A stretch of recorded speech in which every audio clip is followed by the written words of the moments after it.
So we're just going to see if they want to play along, come say hello. If not, we'll continue to cruise around and just wait for them to get their bellies full. I'm sure once they're filled up on that capelin that they're chasing, then they definitely will come check us out eventually.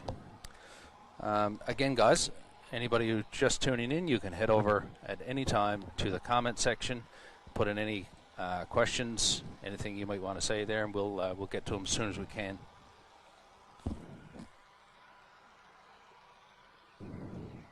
And again, we are Polar Bears International.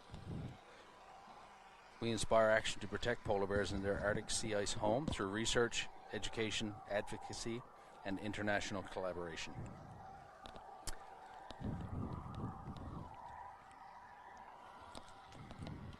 You can check out the above water cameras too, guys, which you will see, definitely will see a lot of whales cruising by us here as they're feeding. Again, they'll get to the underwater cameras as soon as they're done their breakfast. So I'll check in a little bit later, but again, any questions, head over to the comment section, and I will talk to you soon.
Okay, guys, coming right up on the above water camera on our port side here.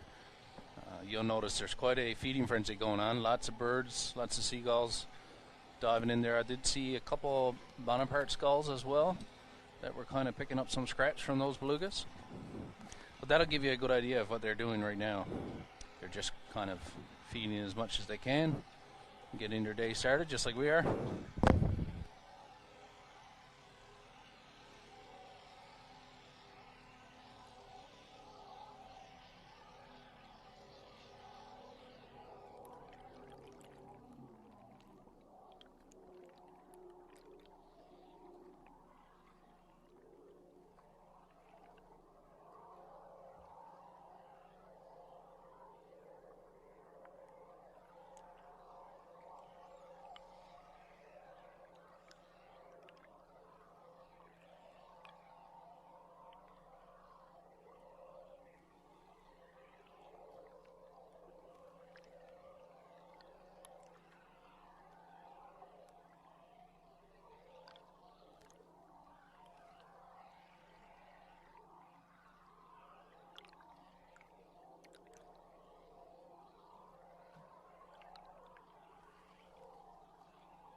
So we've had a couple whales kind of drop in and say hello there briefly. Again, they're just kind of chasing the fish around. But pay attention if they do come up. You'll see some pretty unique scarring on these whales. There's actually one that's been around this boat this morning since we've gotten here. And I've seen him pretty much every day I've been out. He has a big notch, an injury right up on his dorsal ridge. It's pretty unique, so keep your eyes open for that.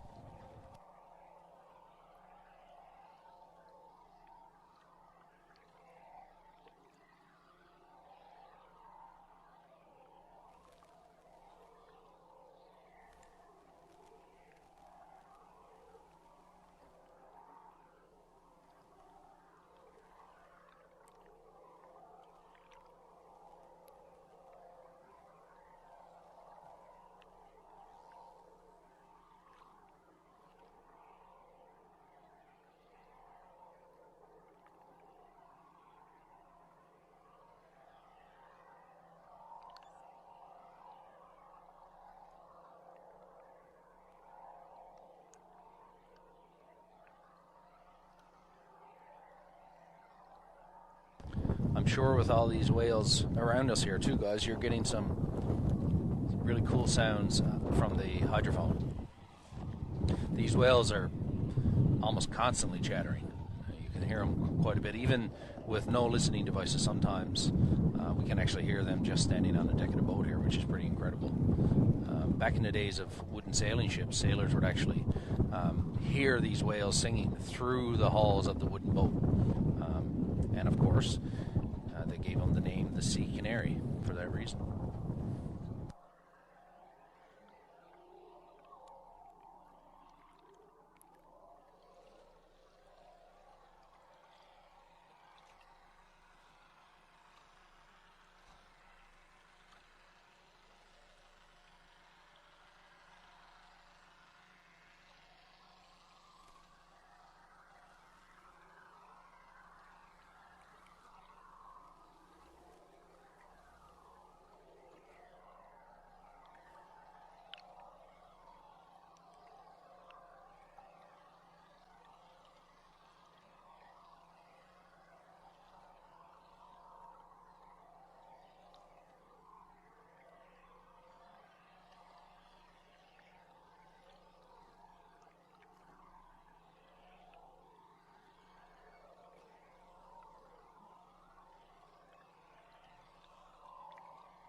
We're also seeing quite a few babies here this morning again, guys, so keep your eyes open for that. I've seen a couple kind of breeze by the boat here with their moms.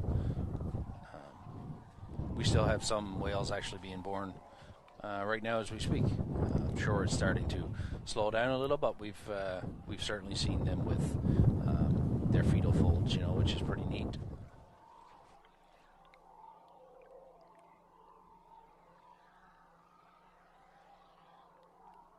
These whales that are being born right now, they're going to stay with mom for 2 to 3 years. They'll learn everything that they need to know about life, really, from their mom, whether it be feeding, migration routes, interactions with other whales, how to evade predators, everything they learn from mom.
Also, guys, for you new beluga viewers that aren't overly familiar with belugas, we like to toss in some facts from time to time, just kind of sprinkling in there throughout the day. You will notice on these whales that they have a pretty rigid, tough dorsal ridge, but no dorsal fin at all. And that's a really cool adaptation, I think. It actually allows them to swim, in under sea ice, get in places where their main predator, the orca, can't with those tall dorsal fins, and it also allows them to retain heat as well. They don't have so much heat loss in these frigid waters, especially when they go farther into the Arctic. You'll notice when we see them coming up close on the underwater cam, it's a real cool look at it. But yeah, no dorsal fin at all.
So guys, it seems the whales are starting to warm up to us a little bit. We've had a few kind of swim up and have a look at our underwater cam there. Say hello to all you guys out there.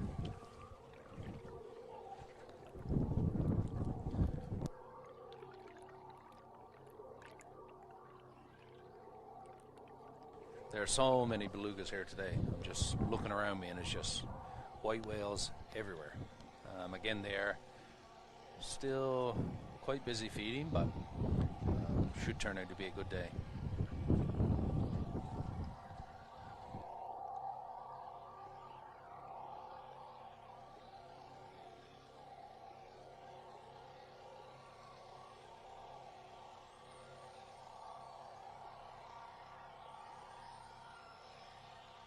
This little estuary here in Churchill, Manitoba is pretty amazing. We have out of the western Hudson Bay population of 55,000-ish beluga whales, about 3,000 of them, over 3,000 of them, actually visit this particular estuary each year, which is pretty cool. The Churchill estuary, of course, being so accessible, is a great area to come for beluga viewing.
Tanya, I just dropped over to the comment section and I saw your comment saying that this really is the day for Beluga boots. And it certainly seems like it. We've had quite a few now come up and kind of bump the camera and say hello.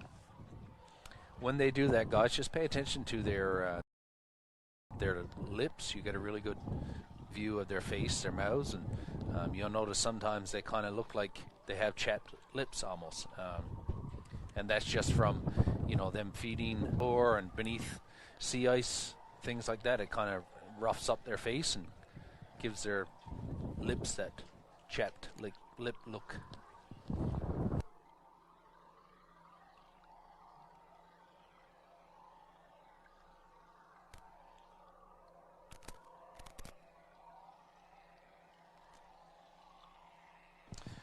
Right now as well, you'll notice on the underwater or above water cam, that a lot of these whales, you'll often see them coming up for air, and that is because they're in really shallow water here, and relatively speaking, compared to some of the deeper water that they feed at. So they have the luxury of grabbing air whenever they want to.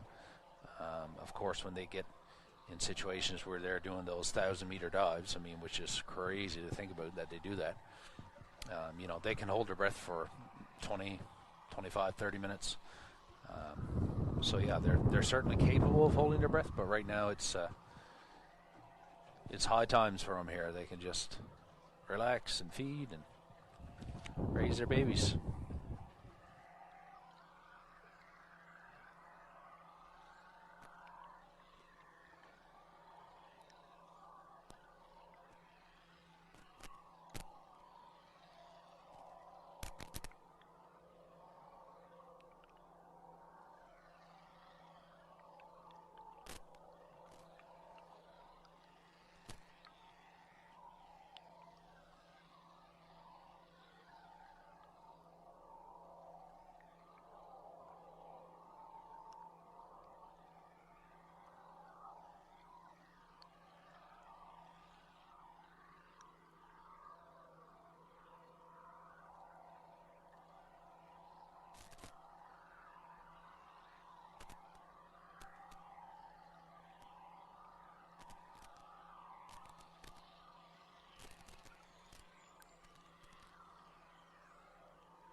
Couple questions.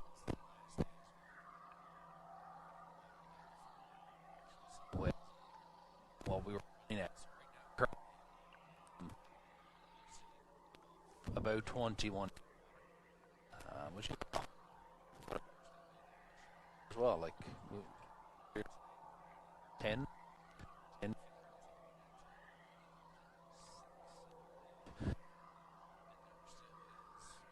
in the more shallow.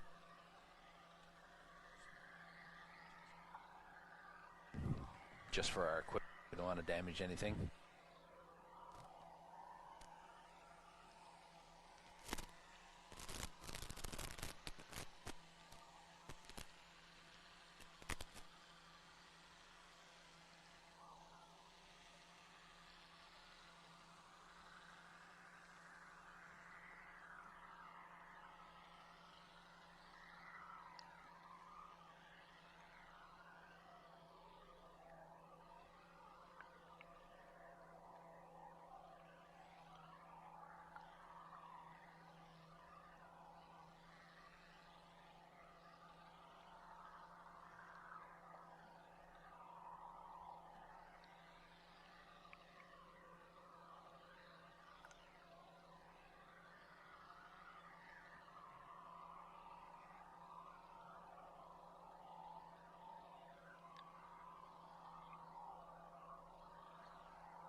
keep your eyes open for those babies, guys. I've seen quite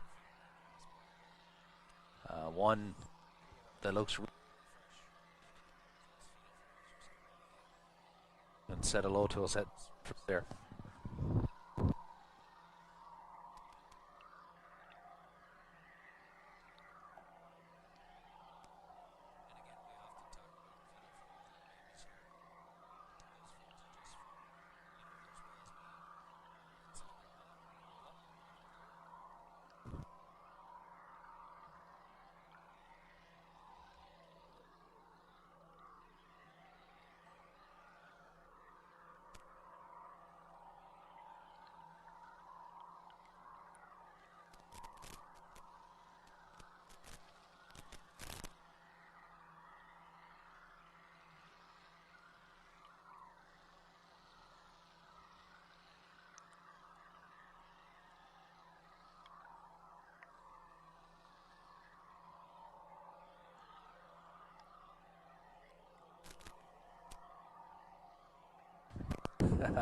Donnie, I just saw your comment.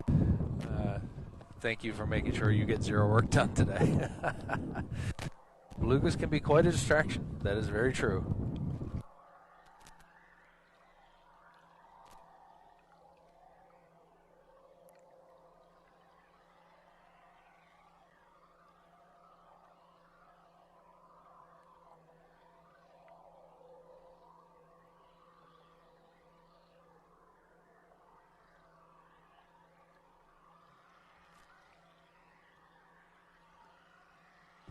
You may even sometimes, guys, notice that when they come up close to the camera, you get a really good look at those melons they have on their head, those squishy melons, and you may see them. Oh, one guy just had a nibble at the camera. But you'll notice they can actually change the shape of those melons at times, which helps them change to different calls that they're doing and change shape of bubbles and all sorts of cool stuff.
So one guy came up there and gave us a great look at the inside of his mouth there a couple times. We got some really good shots of his teeth there.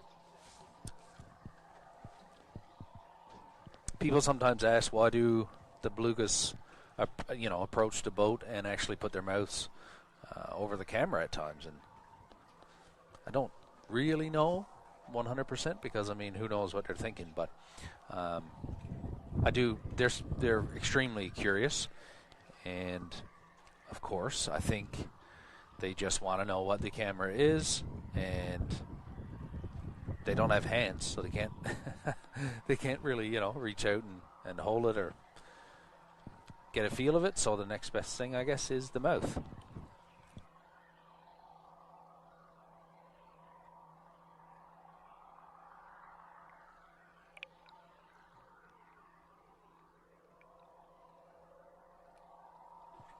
And of course, they will use those teeth to grasp live prey. Some of the fish that they chase are quite slippery and fast, and they use those teeth to grip. Right now they're feeding on capelin, but I mean there's also other fish here that they will eat, like cisco, jackfish, suckers, even all sorts of things.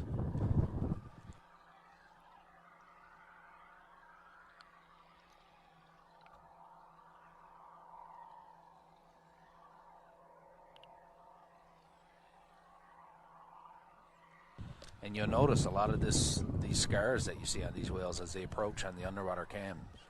Some of them, a lot of them actually, are from the whale's teeth. These whales will actually drag their teeth over another whale. It's just a social thing, social behavior, and it actually causes scarring on their skin. The majority of it wouldn't last any longer than a season. But yeah, you can definitely see some rake scars there.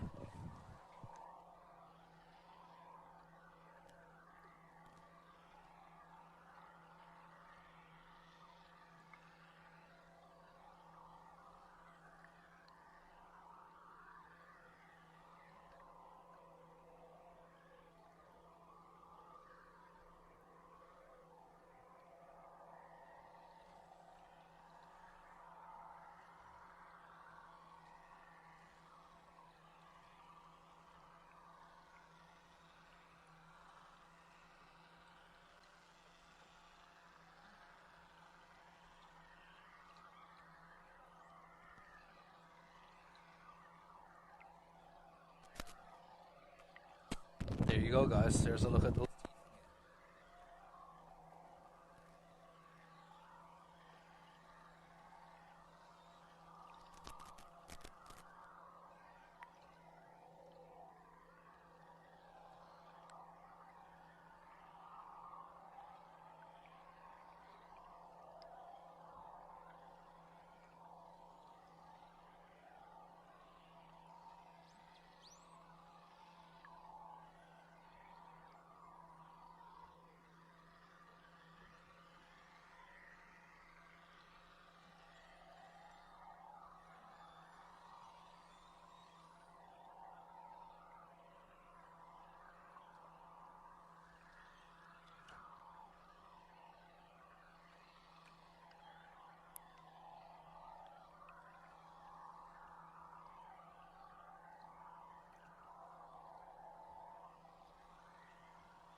So I just hopped over to the comment section. I see that Kamloops Trout said, beautiful, friendly green shots. What a delight to see. Yeah, the water is greenish here today. The visibility is actually quite good.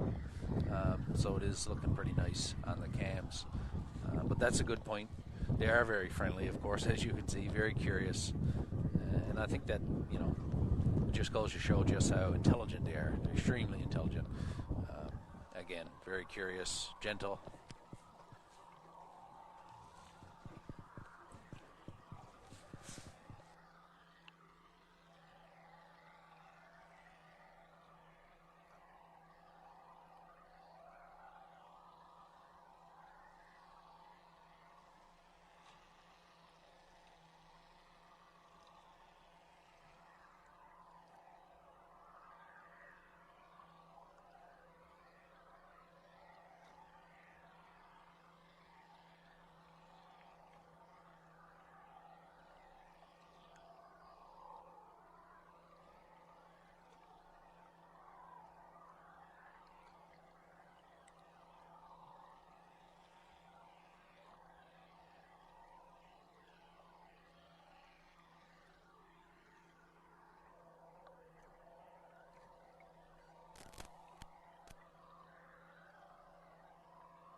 As when the beluga swim up to the camera, just kind of pay attention to their undersides. You'll notice some ridges down there. Um, some people call it muscles, abs, if you will. But it's actually fat storage, and it's actually stored in that manner. They can use those rails. They can manipulate the muscle in under. Maneuverability. Don't forget, not having a dorsal fin certainly has its disadvantages as well, certainly for mobility. So those rails help with that.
doing. If you guys are enjoying the live feed, you came in to say hello.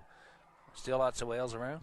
We're seeing a lot of playful behavior starting now, which is pretty cool. More so on the above camera because they're kind of zipping around, chasing each other. They can be very playful. Actually, you'll see the sub-adults sometimes they'll actually play tag to chase each other around. And we've actually seen whales that'll pick up seaweed on their head, put it on their head. That's pretty cool to see. But we're starting silly behavior. It's neat.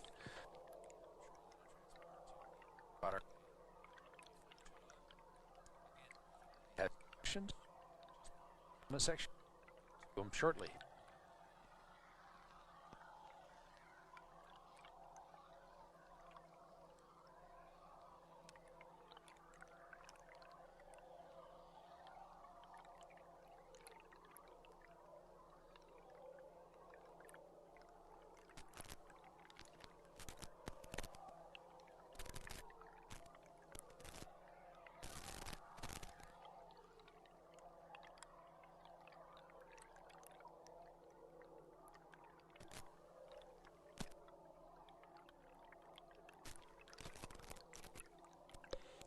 So let us know, guys.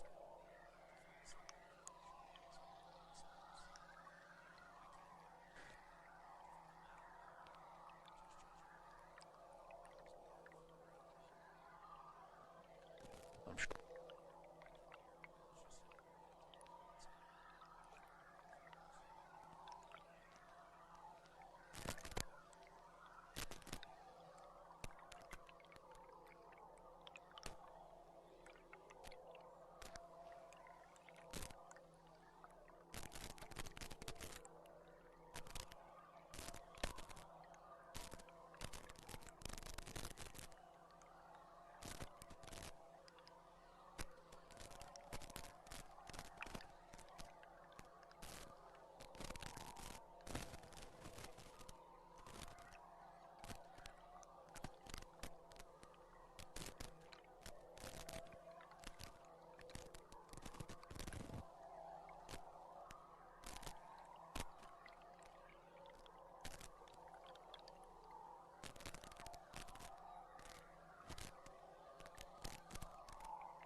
You may have seen too, guys, on the underwater camera. Sometimes you'll see, if you get a glimpse of a calf, you'll also see, the mom, sometimes multiple other female whales kind of in that little group sticking together. Belugas can birth up until 40 years of age, in which case they actually go through menopause, much like humans do. They're one of only 6 mammal species that do that. And this is a cool adaptation too, in the way that it allows these older females to spend time with the young moms and kind of show them the ropes, you know, just as us humans do as well. And yeah, so those young moms kind of learn from the best, I guess. Eh?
You'll notice too, guys, on the underwater cam, the light hits just right sometimes, and those whales are nudging up there. The sunlight kind of flickering off there. I just flicked to the still.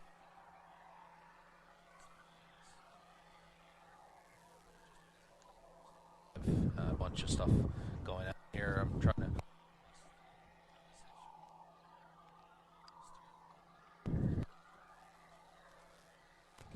And the other.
just bear with us. Going along.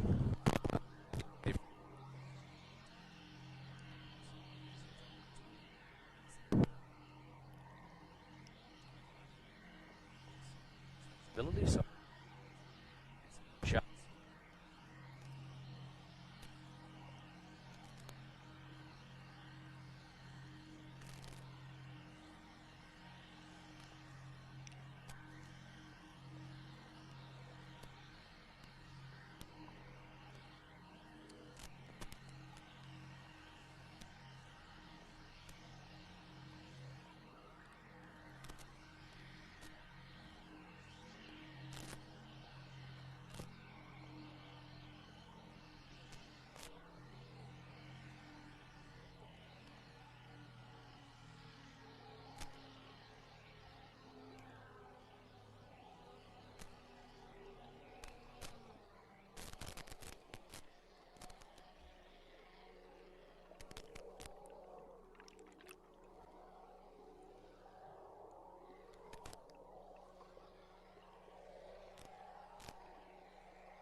Tani, I just hopped over to the comment section there. I just saw your picture, actually, where you, it's a great picture of some of the scars on the backs of these whales.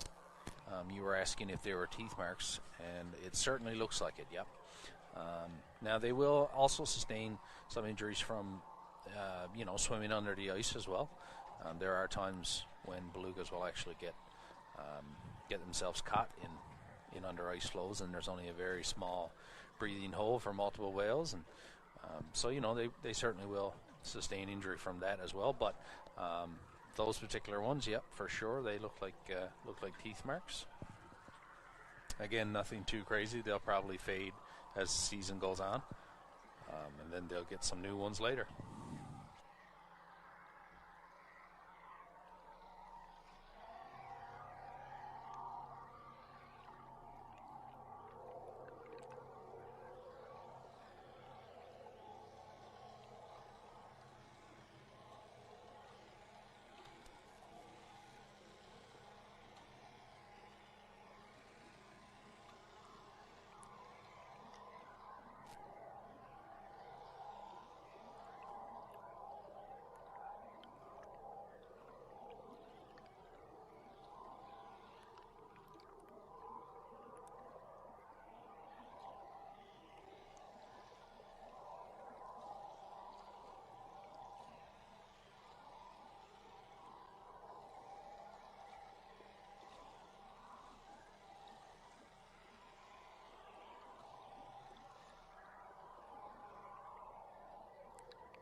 whales headed to the northern section of the estuary, so we are just kind of motoring along, headed in that direction.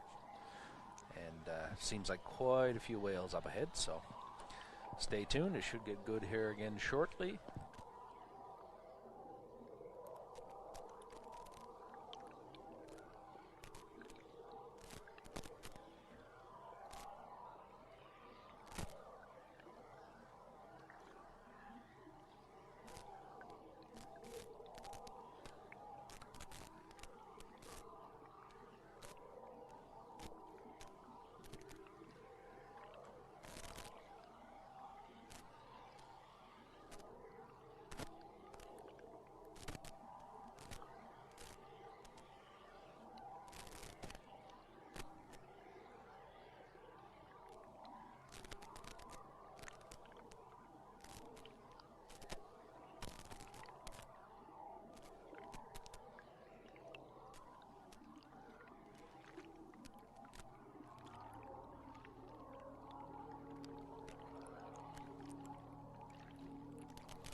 And I just mentioned that a lot of just kind of motored up to the northern of the estuary here.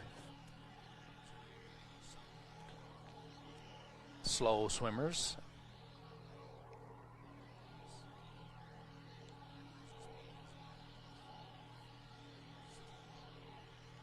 Kilometers.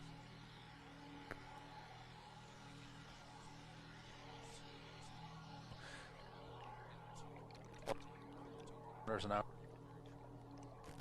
of speed.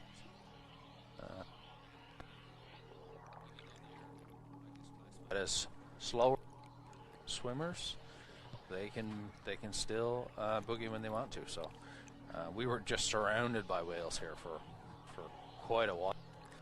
Well over that head up to the northern section. I do. Also, they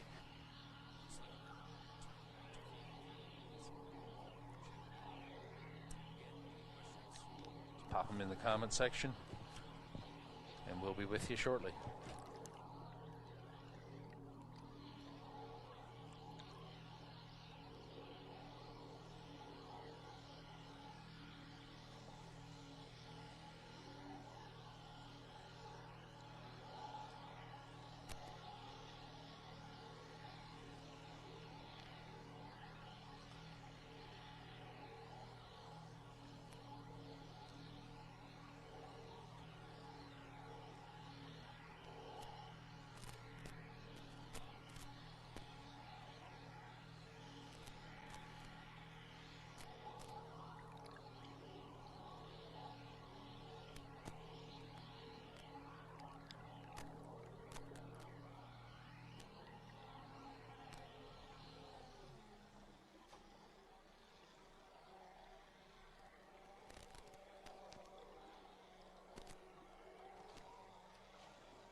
Just chiming in again here, guys. Checking in to see how everybody's doing. On the above water camera right here, coming up on the port side, we got quite a few whales here, so you'll probably get some cool shots there as well. Seems like they're feeding. The birds are certainly following them around and diving again, so let's see what happens here.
A lot of action here now, guys, on our port side coming up.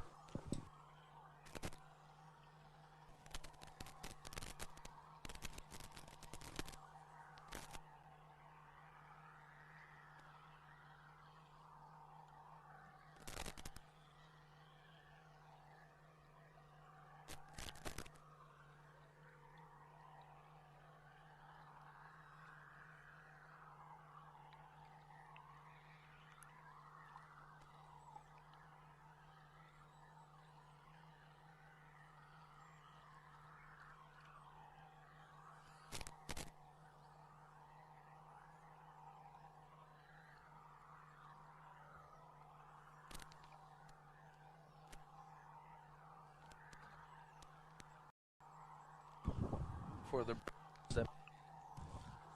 watching some of these live cams, there's quite a few Arctic terns here buzzing around as well, and they're taking full advantage of these belugas hunting right now. Seems like they're picking up small Caitlin, which is what these belugas have been feeding on for, well, ever since I got here, for the last couple weeks actually. So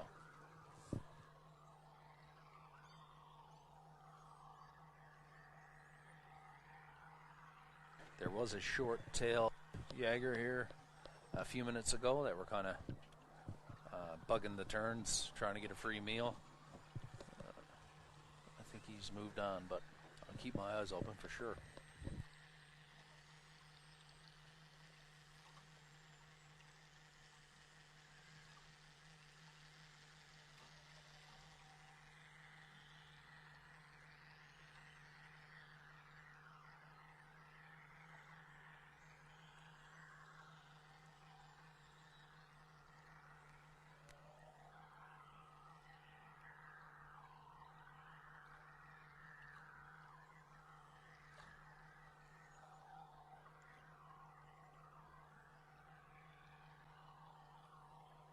Nice group of whales heading up on our port side here. You guys should see them coming into view shortly. Definitely on the above water cam for sure.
I hope you guys can hear them good on the hydrophone there. We're completely surrounded here. I'm just kind of sitting here. So hopefully you guys are capturing some of that.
So I just hopped over to the comment section there. Larry, I just saw your comment. I do apologize if the mic was a little... I did move it a few minutes ago to have a drink, and I guess I maybe didn't move it back kind of close enough to my mouth, but hopefully it sounds better now on your end. Let us know if there are any more issues, and we'll get it sorted out. Thanks.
No problem there, Larry. Just seeing your comment again there.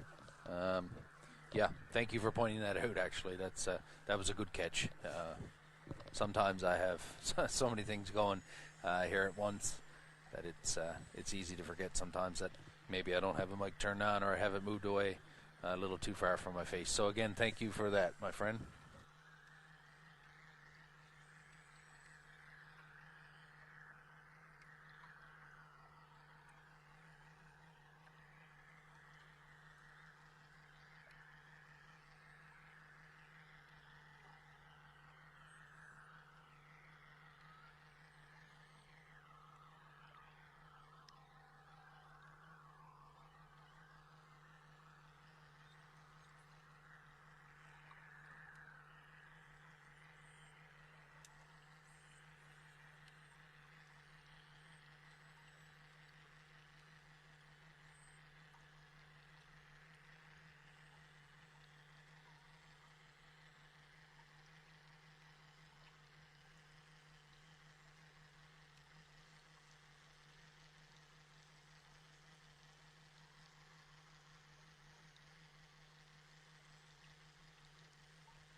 Bean still has a picture up there.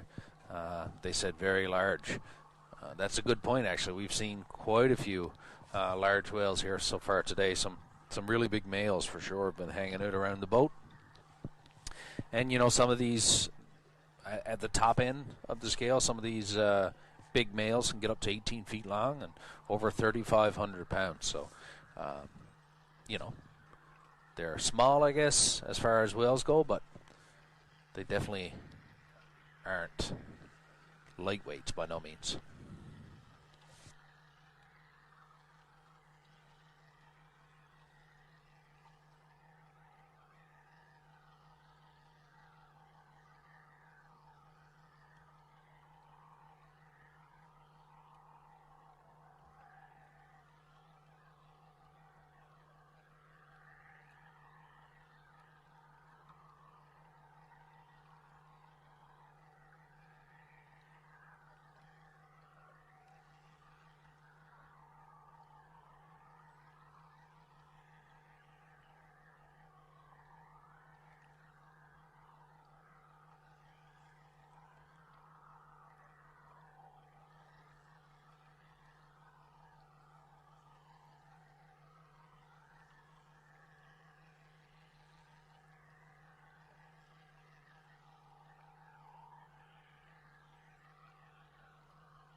So, guys, someone asked in the comment section how our air quality was, and if we had any smoke from the wildfires.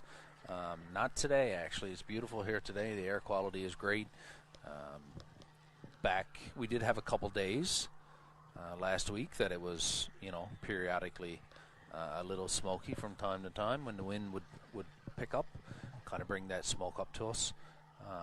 But again, right now it's great, and it's been great all weekend. So yeah, hopefully it continues to stay that way.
I know we discussed a few minutes ago the size of some of these big belugas, being, upwards of 3,500 pounds, 18 feet long.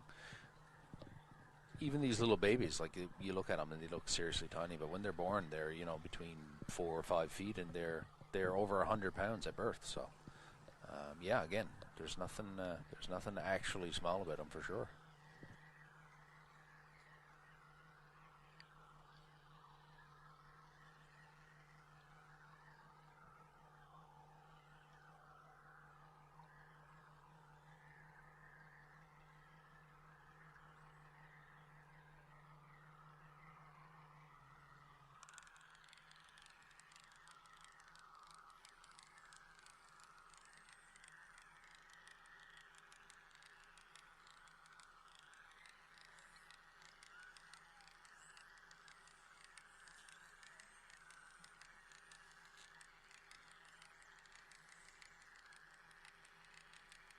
Just gonna stop here for a minute and see if these guys will come over and say hello to us. They seem to be quite busy, but yeah, we may get a hello. Here we go. We got some swimming around here on the back.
Someone a little earlier, too, actually commented on how beautiful they sound underwater, kind of like an underwater ballet. They're so graceful. That is very, very true.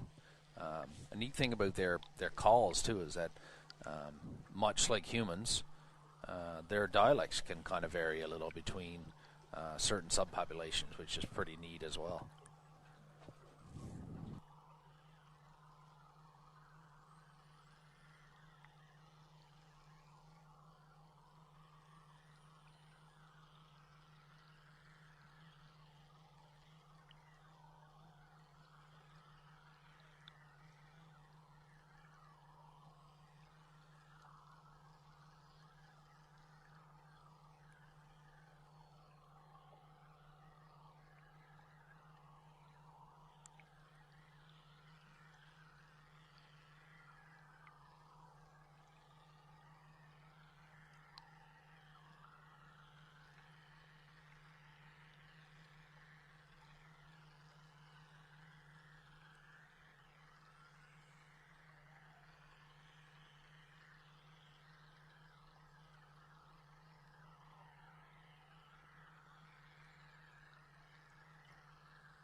So I'm back at the comment section again.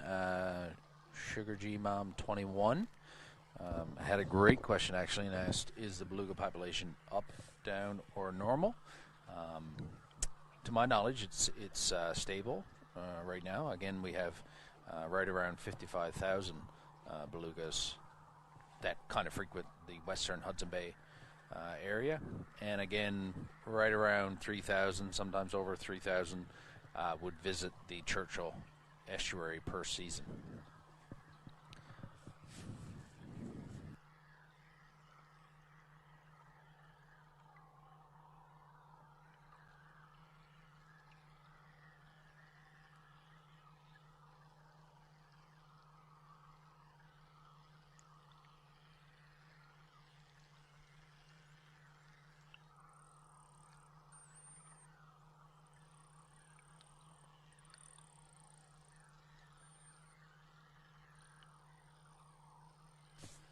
Hey, Flower Bear, just seeing your comment. I hope this is better, maybe, for sound. I just kind of moved the microphone a little closer, and I'll speak up a little bit here for you, too, as well.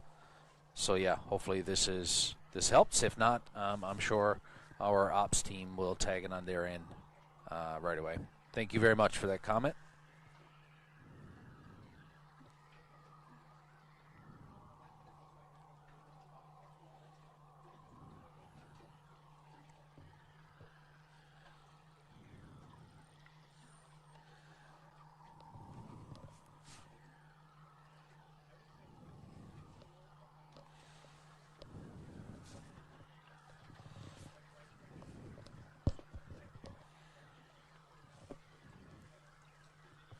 Getting back to that population comment of the whales, it's going to be interesting, I think, to see in the future how these whales adapt to the shrinking sea ice. You know, these belugas are very reliant on sea ice for food and for protection as well. You know, keep in mind that these ice flows are you know, their only real protection for the most part from orca. Orca will hunt belugas relentlessly when they have the opportunity. So again, the belugas having no dorsal fins allows them to get up under that sea ice and travel to areas where orcas just can't get to. Of course, we do know that the sea ice is shrinking all over the north. So again, it'll be interesting to see what goes on, and I know that scientists are eager to look at that as well and see what comes out of it. We know that it's certainly impacting polar bears, certainly. We see that firsthand here in Churchill every year. as the sea ice season shrinks bit by bit.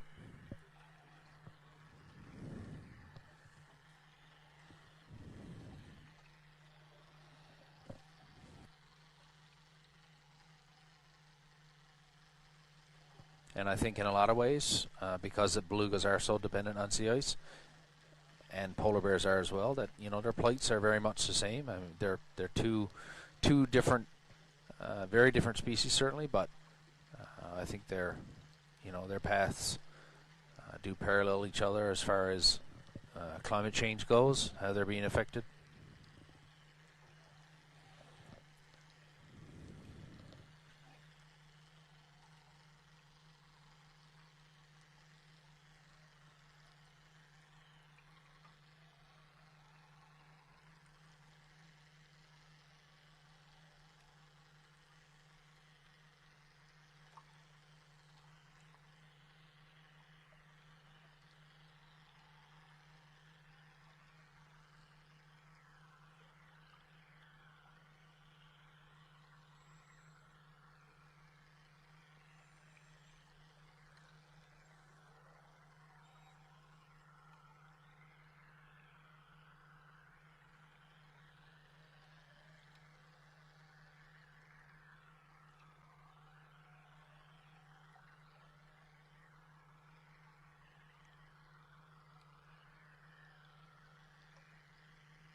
Hey guys, just checking in again here. We're motoring along. You may notice on the underwater cam, you're seeing some more bubbles here. I'm just moving up ahead here. Seems like there's a lot more whales kind of to the north of us here. So just going to bubble along up here, and we should start seeing them again somewhat soon.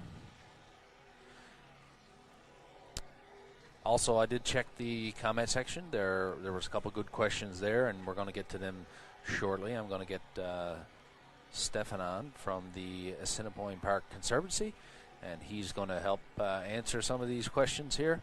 So it's a good time right now, if anybody does have any questions, to pop them in the comment section, and we'll get to them shortly.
All right, guys. So I am joined right now by Stefan from the Assiniboine Park Conservancy. I have him in the hot seat here to answer some of your questions. How you doing, Stefan? I'm doing great. Had a great day. Had a few beluga that I had to pull the camera up because they wanted to, I don't know, bite it, feel it with their mouth, otherwise destroy my valuable stuff. Yeah, we've had some crazy interactions so far today. I kind of feel like we're roommates now, Stefan. We've been spending so much time on this boat together the last few days. Eh? That's good. I've had worse roommates. That's for sure. So, Stefan, tell us a little bit, I guess, about what you guys do and the beluga bits and what's going on up here in Churchill. Yeah, for sure. So we've been working with Polar Bears International and Explore.org for a number of years. I remember one of the first years I came up to Churchill, I was doing some work sitting up in the gallery watching beluga, and in the evening someone showed me the live stream, and I was like, you know how like people get like dollar signs in their eyes? I just got like data signs in my eyes. I was like, this is too good to pass out. You're like, I gotta go. Yeah. So we started working with the community to capture images of interesting whales, calves, scarred whales, cool stuff they're seeing on the live stream. And since then we've expanded. So all of the video that people see during the summer, plus a whole bunch of 360 videos, it all gets pulled over into our Beluga Bits project. And so the Beluga Bits project is really building this huge database of underwater photos of beluga whales. And we do it through so much help from community scientists from around the world. So we take the video, and just pull out individual frames that have beluga in them, and then people help us classify them. So whatever the workflow is, it could be doing something like putting boxes around all the beluga so that we can pull those individual beluga into separate files, or identifying if it's a male or a female, or if the beluga, we can see its teeth or not, or all sorts of questions. And then that Beluga Bits database is available both for our researchers at the zoo, but also for other researchers to ask questions. So right now we're working on looking at, we have 10 years worth of information where people have identified beluga calves. And so we can look over that data set and say, when do we see the most number of calves during the 10 year? years, eh? Wow. Where do we see those calves? Right. Is it in one part of the river, or does it tend to be on one side? All these sorts of things. And then that's really great information to, help manage shipping or understand where we should be driving boats at certain times of year. Stuff like that. Gotcha. Is all out of there. And this, just to get back to what you were saying, the citizen science work here is extremely important, right, to what you guys do. Yeah. I don't even know. We have like hundreds of thousands of frames worth of data every single year. We're only collecting more as we go forward. And we're a pretty small staff, so there's no way that we would be able to classify all those images ourselves. So having Beluga Bits and having this whole community of people that are also super interested and super keen on helping us has been invaluable. It's pretty cool to see everybody come together, you know what I mean, for the in the name of science. It's pretty neat. And over the years, we've had over 40,000 people help us out. Wow. And we just crossed 10 million classifications. So crazy. People are super keen, and really not only do they help us classify, but they ask questions that make us think about things, and then that can lead to other science, other really great conclusions that we might not have come to ourselves. Yeah, because we have one way of thinking, but everyone that's part of that community has different ways of thinking and asking questions, and they're brilliant. Exactly. It's funny that I know last week we had, we were kind of sitting around here. We had a couple of questions that were so good, like we were just kind of scratching our heads for a minute. And it's nice when you're challenged in that way, and like you said, you think in a different way, and it all connects back to science, which is great. Yeah, and there's lots of things we don't know, and so if you don't know something, even just talking it through, like, with people through the questions, with you on the boat, with other researchers that are up here, like, well, I know this little piece of information from narwhal, or another person is like, oh, I know some stuff about sharks, and this happened, and then, you come to some sort of a conclusion that you can either try and find the data to support it, absolutely, or it seems really likely, or you've just eliminated a few other things. Very true. That probably doesn't happen. Yeah, exactly. So we did have one seal. Oh, we had a seal pop up there right next to us. So we did have one question a little earlier, where someone asked, basically, are you seeing belugas that are straying further, having to go further due to climate change? Yeah, we definitely have had beluga show up in some weird spots. I'm not sure if it's related to specifically to climate change, because we don't really have good information before, but there's, periodically beluga will show up in Newfoundland, which is kind of outside of their range. I think there was one recently that showed up in like the UK, or like along the coast there.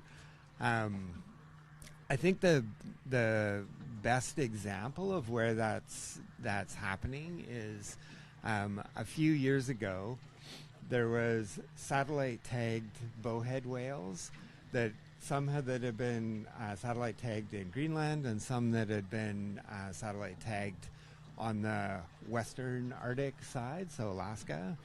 And there was enough ice free through the Lancaster Sound area that two tagged whales that have been tagged in what we think of as two separate populations were pretty much in the same place at the same time in the middle of the central Arctic, which is typically has been a barrier, for the last, of course, right, thousands of years between those two populations. So there is light enough ice that starting to see that connection, and we think that as we lose sea ice, we might get more of those connections between the mixtures, populations. Yep. So it's kind of uncertain as to if that's good or bad. Right.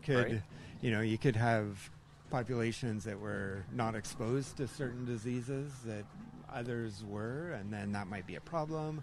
If there's low, genetics, then that connection could actually be a positive. It's really hard to say, but yeah. So that's my most striking example. We definitely see more temperate whales going further north, and one of the interesting ways that folks have really been able to know that they're true new migrants into the area is by talking to Inuit who are on the water and know these different whales.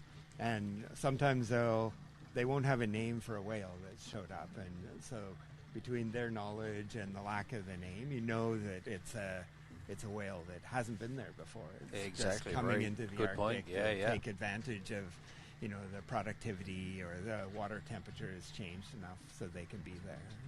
Yeah, and I mean, it's like you said, these indigenous peoples, they spend their lives on the ocean, and they are often the first ones that see these subtle changes in things, and their knowledge is invaluable. I mean, it's amazing. Yeah, it really is. When a bunch of years ago, I was working more on killer whales in the Arctic, but there's another group that was looking at kind of expanding killer whale presence in the Arctic, and it was interesting that, like, when they talked to communities in the Hudson's Bay region, they knew what killer whales were and everything, but they hadn't really ever seen one, or very rarely until recently. They didn't really have words for some of the other behaviors that would happen. Whereas when they talked to Baffin Bay folks and in the high Arctic, there's a word for when the narwhal are stacked up on shores so much that you could walk across them because killer whales are around. And like talked to an elder in Arctic Bay, and he said, if they had legs, they would grow them and walk up on shore when the killer whales come by. Amazing.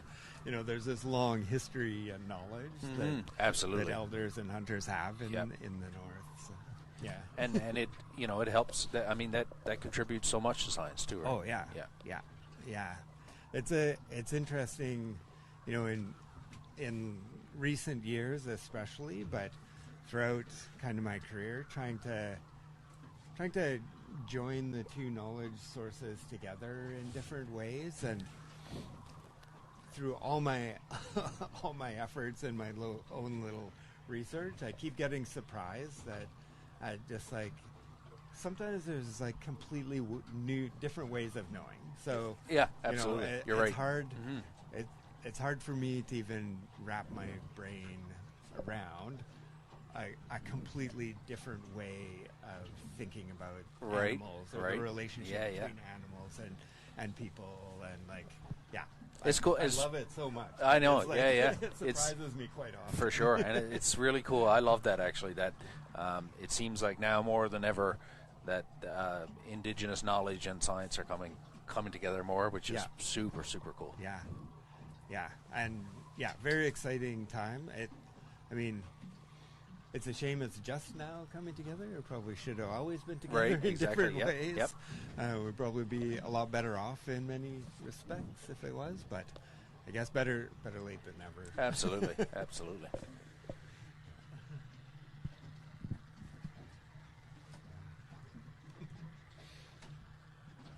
I kind of petered out thinking about that, but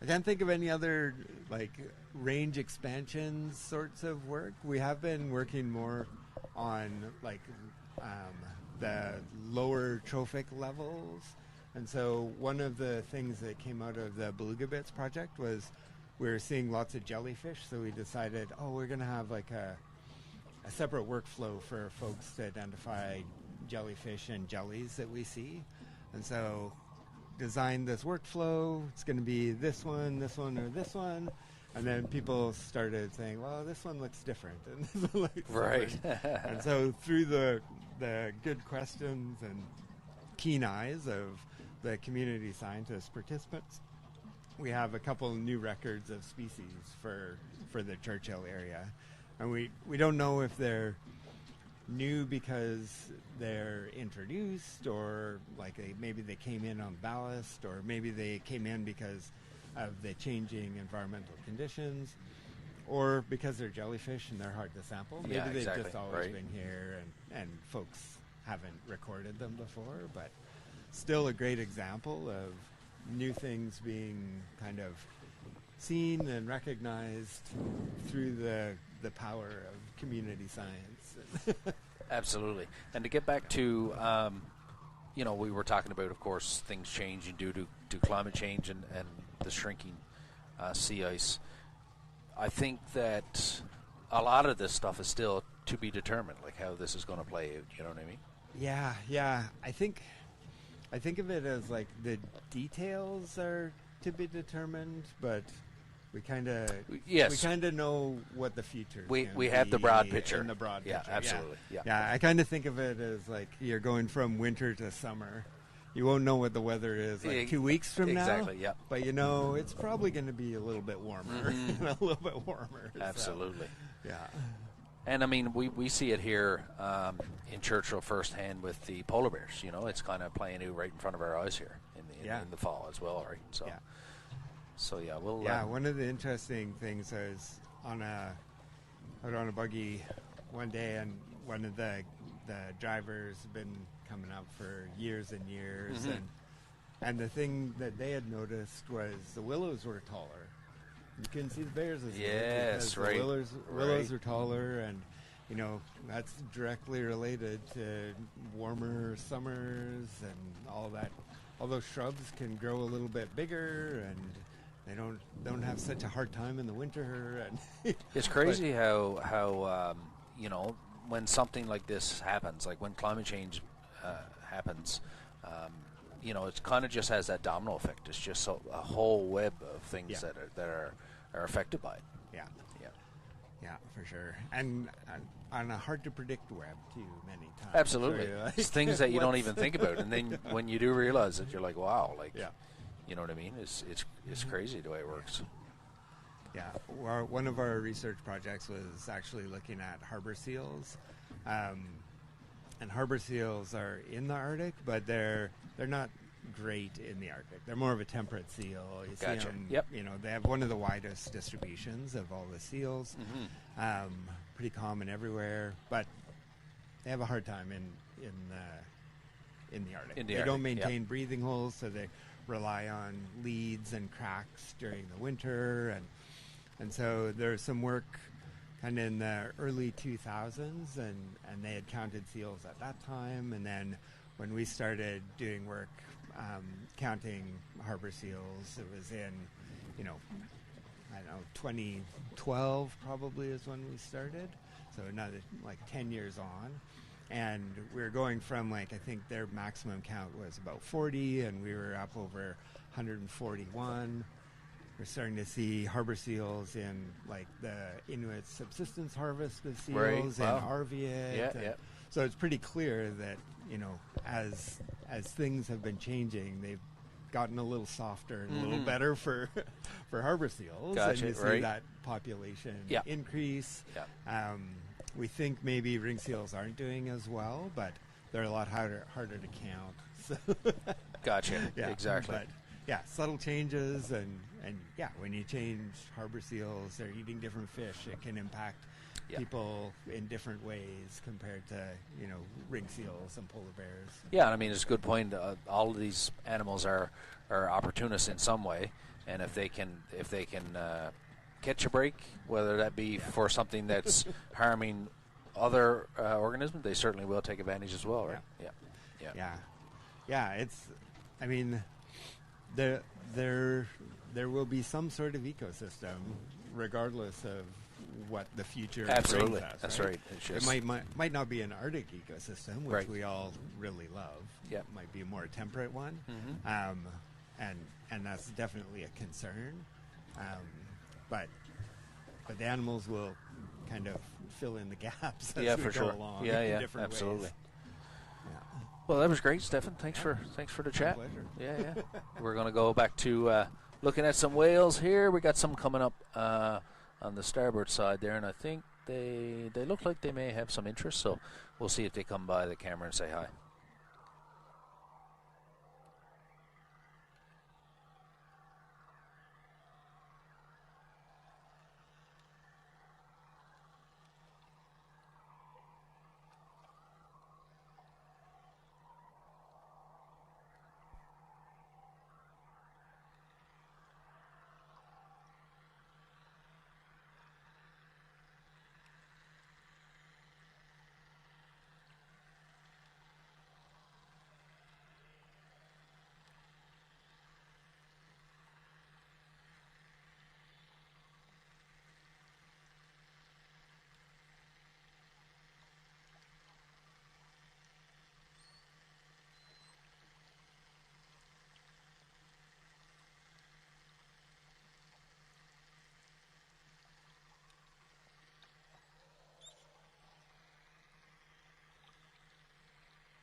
flower bear, I do apologize. I didn't mean to reply to your comment a little earlier. You were asking, did you hear me correctly, on the size of those big male belugas, and they can indeed top out at 18 feet and 3,500 pounds. So they are fairly large.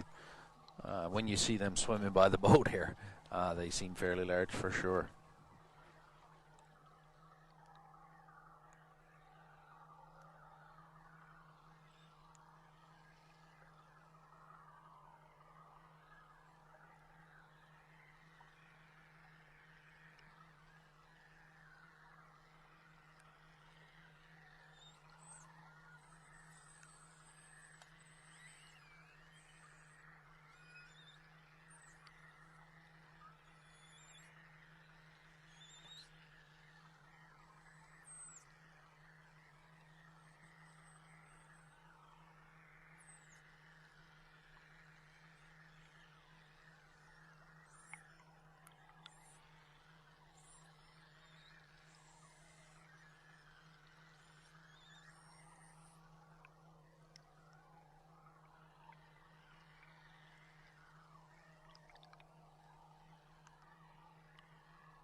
Lots of whales around us now, guys, just kind of cruising beneath us and up the sides. Actually, we have some checking out the back cam right now as well. Turn your volumes up, and you're going to hear some, you should hear some chatter for sure. I can hear them right now as I'm speaking to you, just sitting here in my seat, actually.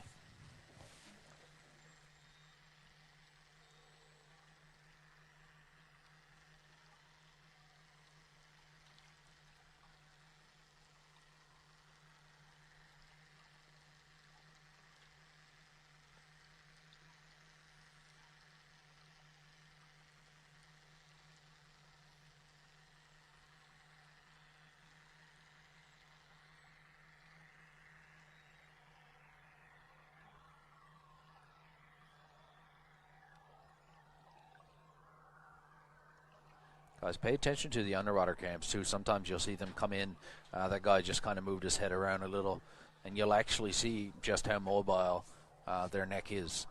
Their vertebrae aren't fused like many other whales, so they can actually turn their head and look around, which to me, you know, coming from back home in Newfoundland where whale-wise I work primarily with humpback whales and minke whales, fin whales, and even our dolphins, we don't see that kind of head movement and mobility from them. So it's pretty cool. It's very odd for me to see, to look at it at first. It kind of takes me a couple seconds to kind of, you know, realize where I am and what I'm looking at.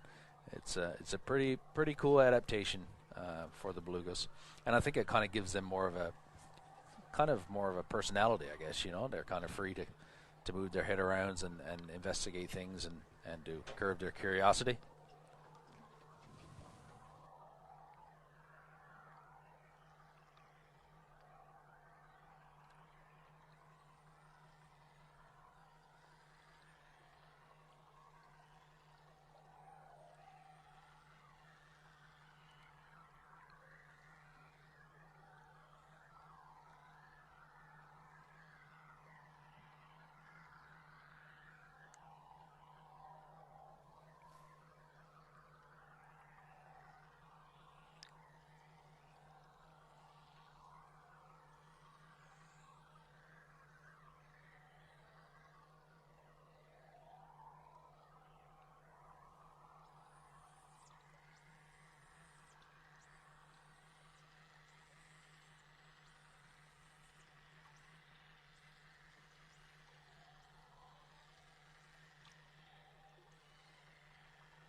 So, guys, we're having some pretty cool whale interaction here around the boat.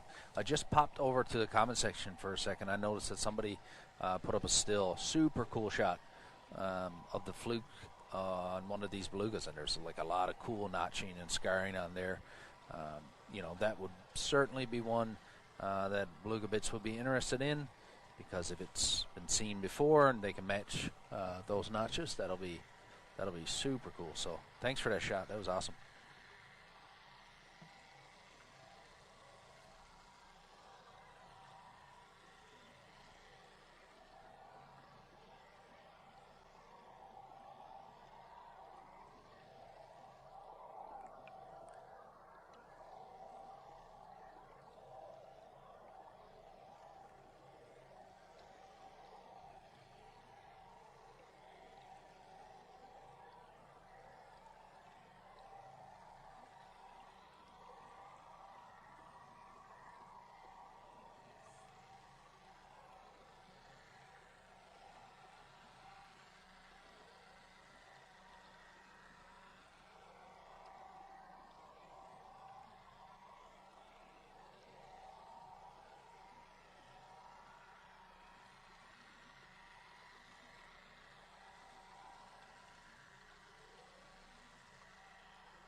Alrighty, guys, so that pretty much concludes our time on the water today. I think we had a pretty good day. We had a lot of cool interactions with whales. We still have whales right now, actually, which is a cool way to end off the trip. Thank you guys for tuning in and your questions and all the great still shots. Always cool. Nice to see some people returning. I love to see the return people and new people alike, for sure. I want to thank Explorer, obviously. If it wasn't for Explorer, we wouldn't be out here doing this, so thank you very much. I want to thank our friends as well over at Frontiers North Adventures. So our schedule for tomorrow is we will be on air at 11 a.m. Central. So if you guys want to tune in again and check out some of the whales, you can do it then. So yeah, again, we work the tides here, so that's kind of concludes everything for today. But again, I hope you guys had a good day, and I will see you all back here tomorrow. Take care.